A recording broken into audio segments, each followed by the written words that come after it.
Hello, I'm Mike Spearns, and today I'm going to talk about the causes of the Six-Day War, a paper that I wrote for the History 2510 course on the history of the world after World War II.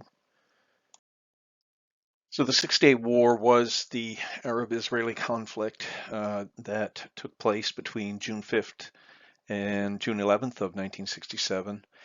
The victory was particularly lopsided in terms of Israeli victory.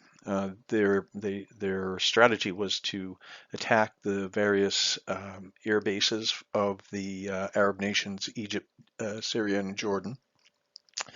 One of the biggest results of the war was that they increased their position in terms of land by capturing the Sinai Peninsula, West Bank, and the Golden Heights. And there was a significant number of Arab um, fatalities.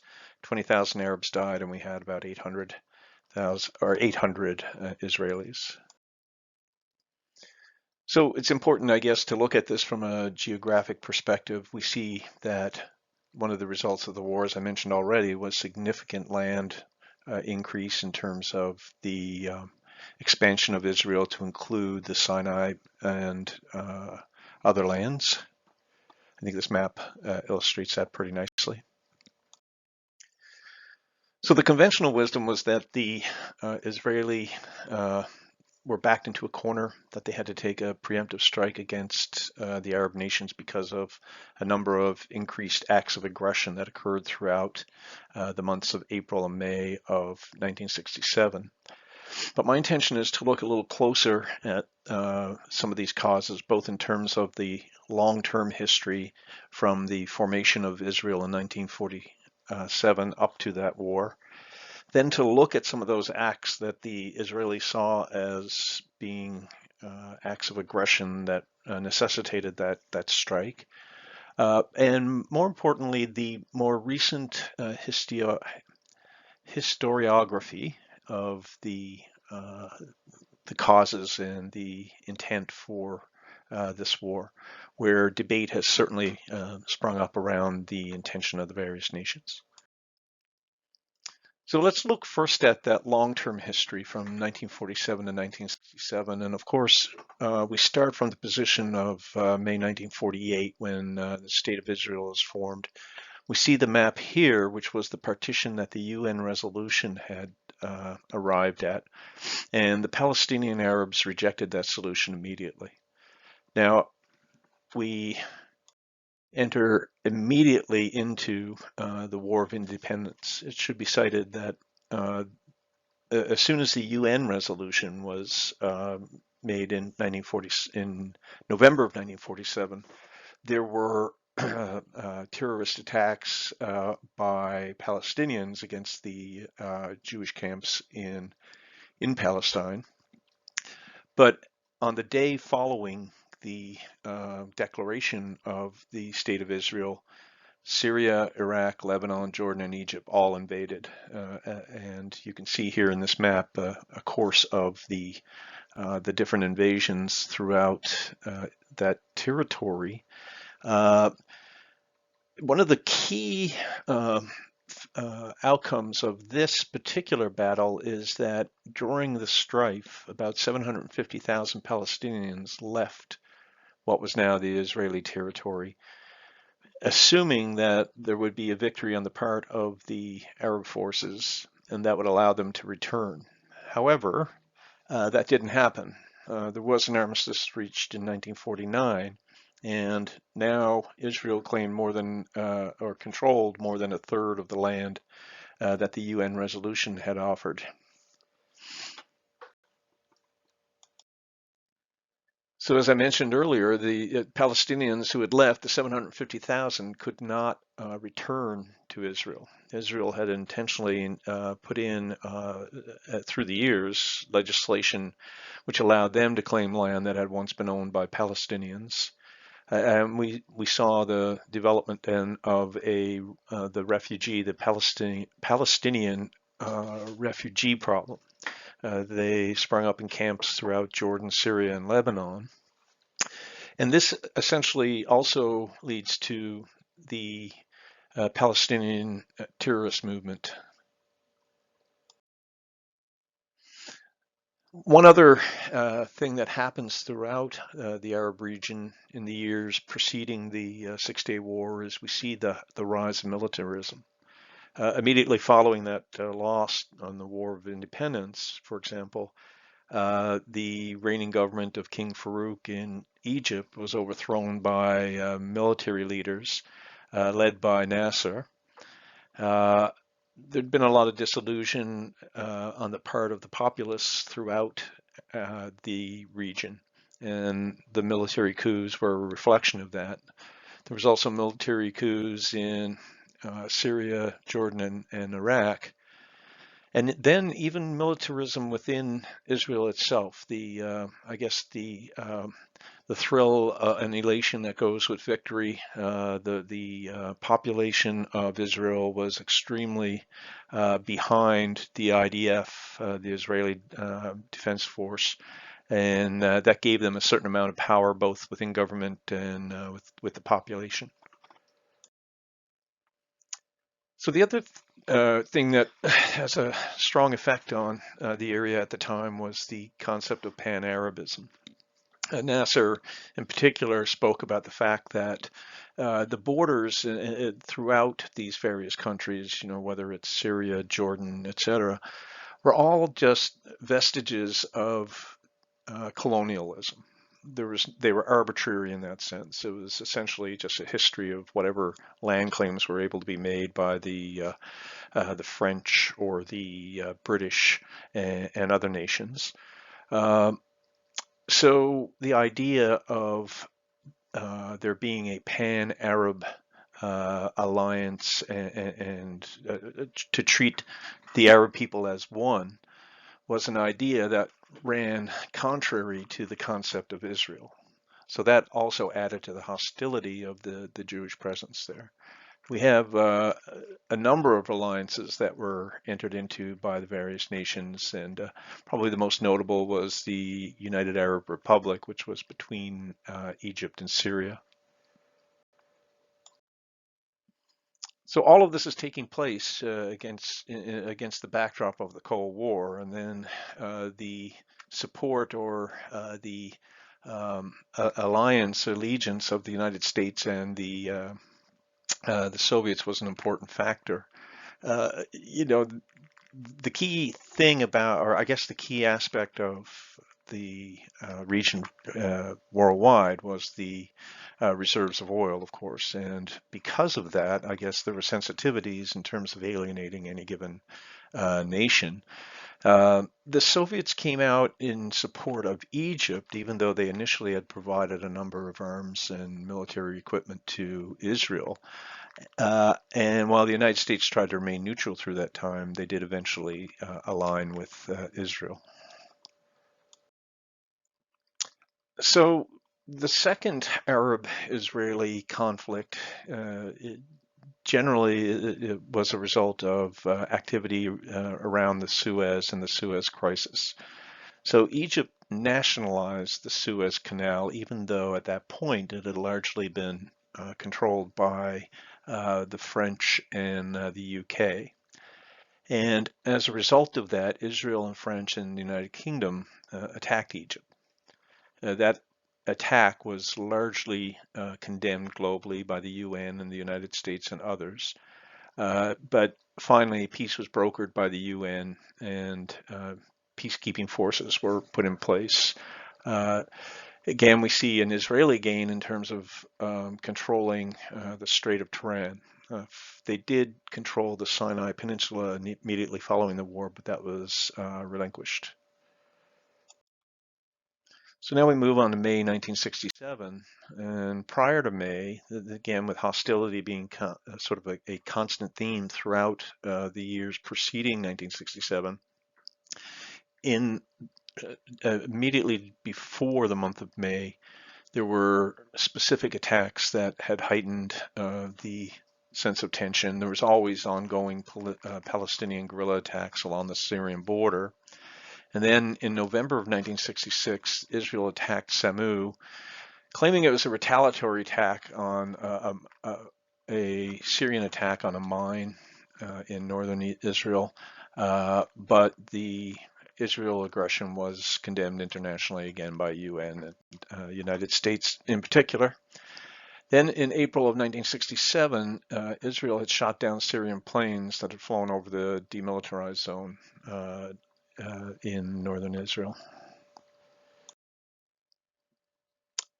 So the sort of the spark that started this was in May 11th of 67. There was Soviet intelligence that indicated that Israeli forces were being stockpiled in the Syrian border. This information was later proven to be false, and the, the origin of that falsehood differs. Some claim that there was evidence of a parade that was happening within Israel, and that movement of equipment was seen as a mobilization. When they received this information from the Soviets, the Egyptian military responded in kind by moving troops to the Sinai Peninsula, and they were put on high alert. Shortly thereafter, Israel learned of the Egyptian response and the high alert status, and at that time, the Prime Minister, Levi Eshkol, who was also the Minister of Defense, he was very strong in his support of a diplomatic response as opposed to a military one. But the commander-in-chief of the IDF, Yitzhak Rabin, argued strongly for a preemptive military attack. And he kept pushing the idea that the military position was that the threat was existential, that to lose at this point against the Arab nations would mean the end of Israel. The next escalation occurs on May 17, 1967. Egypt will call for the withdrawal of the peacekeeping forces in the Sinai and Gaza, and though reluctantly, the UN did comply. The next was particularly egregious in that Nasser declares that he will close the Straits of Tiran to Israeli traffic, and this is globally condemned. At this point, the superpowers start to get involved, and Lyndon Johnson in particular suggested that they would lead a diplomatic effort to open the strait to Israel, but Israel actually refused that offer.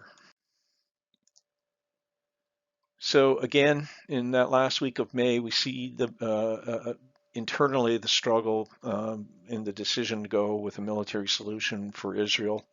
We see that Rabin, who had suffered from a high degree of anxiety, was replaced with Ezer Weizman, who was even more hawkish than Rabin. And Eshkol, in his role as the Minister of Defense, is replaced by Moshe Dayan, who also had come from a long background of military leaders, and he was particularly hawkish about the idea of the preemptive strike as well. So finally, Jordan, who had been largely seen as a moderate in the conflict between the Arab nations and Israel, signed a defense treaty with Egypt. And that would seem from the outside to foretell an intent on Egypt's part you take the information about the increase in troops along with this type of an agreement, and how could you not feel that they were eminently preparing for an attack on Israel? So finally, on June 4th of 1967, Dayan and Weizman persuade the cabinet to agree to the preemptive attacks, and Israel informs its allies, and the next morning the attacks on the various military air bases occurred. Now let's look at recent historiography as it pertains to the origins of the 1967 war, and often cited as the fact that early reportage was very subjective, usually from within Israel or from parties who had ties to Israel. The global perception had been of the David and Goliath myth, and that gives an automatic bias to the victory of the Israelis. Now historians, while they tend to agree on the facts, everything that I've cited up to this point, I think most people would agree upon, but it's a question largely about political motives. And to that end, to talk a little bit about some of the major debates that are occurring. Cite some of the sources that I use during my work. There's a book by Michael Oren called 6 Days of War, June 1967, and the Making of the Modern Middle East. And as I was doing my research, this book is quite often cited for factual information, et cetera. I guess it's sort of the standard bearer in terms of being thorough about the actual facts that occurred during that time. And early in the book, also, Oren cites his intention to be fair-minded and objective. By 2018, we see another history come out called The 6-Day War, The Breaking of the Middle East by Guy Larin. And he cites his intention is to look at the information now that there's been a great deal of documentation, government documents, et cetera, that have been released either because of that sort of 30-year standard rule by which governments declassify information and the breakup of the Soviet Union. And he specifically says that he sees the ascendancy of militarism during that period as a root cause. He also, in an article I found that he wrote I guess it might have been around the same time his book was released, he started to talk specifically about the rise in debate among historians about the origins.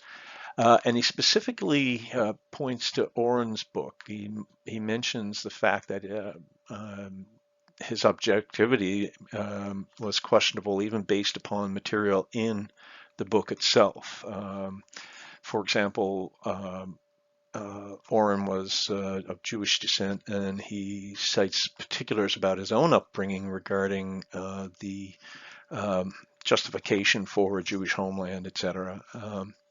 He also says that, and I don't say that Oren would particularly disagree, that his book was light on the pre and post-war details. So he was less interested in coming to deriving information about why the conflict occurred, and more importantly, wanted to capture all of the factual information around it. If we look at the Israeli motives in particular, I looked at a couple of papers here by Roland Popp and Ersin Kurtulus. And in this particular case, Popp in particular sees that everything was looking, if a diplomatic approach continued, there was a strong possibility that Israel would end up worse off than they were currently, and saw that as a motive to find an opportunity to justify a war that they felt they could win against the Arab nations. Another writer, Ersin Kurtulus, actually articulates a number of criteria that would define a preemptive war. And after having defined those criteria, he comes to the conclusion that Israel didn't meet those criteria. If we look at Arab motives, there's an article by Yossi Goldstein that openly portrays its conclusion in the title, "The War That No One Wanted," and he cites that misinformation from the Russians as accidental but culpable, essentially saying that there are legitimate arguments that can be made that the misinformation that the Egyptians received about Israeli preparation for war could actually have been just miscalculations and mistakes. So the other thing I found in reading Goldstein's article was that he is able to explain away all of Nasser's actions as being strategic rather than intentional. So that if you take, for instance, his movement of troops into the Sinai, Goldstein argues that Nasser knew they would never be used, but it was symbolic, and that intervention on the part of world powers would have prevented a possibility of any war. I actually found in reading that article that Goldstein kind of stretched credibility on the optics of everything that Nasser was doing. In terms of the Russian motives, again, there's significant reevaluation of what their motives were in the area based upon the fall of the Soviet Union and the release of different documents. One paper in particular that highlighted some of this was this work, Rethinking the Six-Day War by Lymer Bordoli. He saw that there was very much intent in the Russian disinformation based upon a Russian fear that there was vulnerability along their Syrian border, and that if the Arabs were victorious in this battle, there would be, given the fact that there was such a strong alliance between Russia and Egypt, and because Egypt was taking a leadership role in that area, then there would be an increased reliability on and allegiance with Russia in the Cold War and increased dependency upon Russian aid in the area. So in conclusion, we do see that historians are going to continue to debate the intent and strategy of the various nations involved. But in spite of that, I think that there's an inevitability to the events of June 1967 that